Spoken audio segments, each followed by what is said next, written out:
My research looks into how businesses develop sustainable products and services and why consumers might adopt or not adopt and resist these sustainable products and services. Before I give you a specific example of a couple of projects that I currently work on, I'd like to clarify what I mean by a sustainable product. So first of all, products that I would consider as sustainable are products that minimize our impact on the environment or on society as a whole. So products that use less waste, less energy, less water, less packaging would be considered sustainable. Why should businesses even care about developing sustainable products or services in the first place? Well, you can look at it from a threats and an opportunity perspective. From a threats perspective, you can argue that natural catastrophes, disasters, going to have impact on business, and they affect their ability to do business. Consumers are becoming increasingly more savvy and cued in and demanding sustainable products. On the other hand, you have regulations coming down on businesses. So that's all on the threat side. You can also look at it from an opportunity perspective, which I think is the far more interesting, upbeat story. Businesses can look at sustainability from the perspective of cost efficiencies, for example. Waste, water, energy, they're all inefficiencies in the business operations. And you can eradicate them. And when you eradicate costs or you reduce your cost, you can pass that on to consumers in the form of lower prices. So it increases your competitiveness.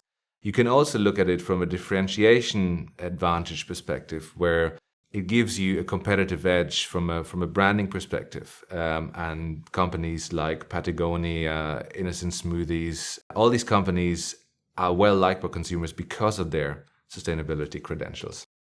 One study that I recently completed looked at whether or not it pays to invest in sustainable new product development. And what we found was that, yes, it does pay. So companies who consider ecological and social factors within new product development have higher chances of new product success. And that ties in with a broader literature on where companies actually report higher financial returns if they do invest in sustainability. Now, interestingly, what we also found was that effect can be amplified by being market savvy.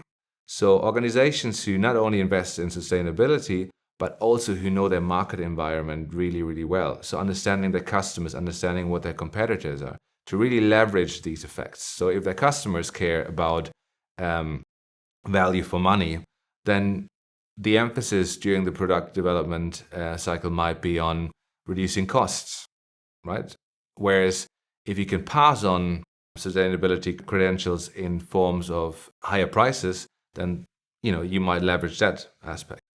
That brings me to my second stream of research, where we actually look at what motivates consumers to adopt these technologies or products. And what we find is that consumers are often saying one thing and doing another. So we call that the attitude behavior gap. So consumers would generally tend to say in market research that they do care very much about these issues. Or when it actually comes to buying sustainable products and services, they don't follow through. And one of the reasons that we found in our research that comes out of it is that consumers aren't willing to make trade-offs. There's very little scope for businesses to actually trade off a sustainability attribute with, for example, lower quality or lower prices. So from a business perspective, it's really, really important to create these synergies. So if your customers care about cost, then make sure that your sustainability initiatives translate into lower prices. If your customers care about high quality or non-toxic materials, then this is a road that you might want to pursue. But whatever you do as a business, you need to keep in mind that sustainability can provide advantages and does pay off, but you need a good understanding of the market and your consumers.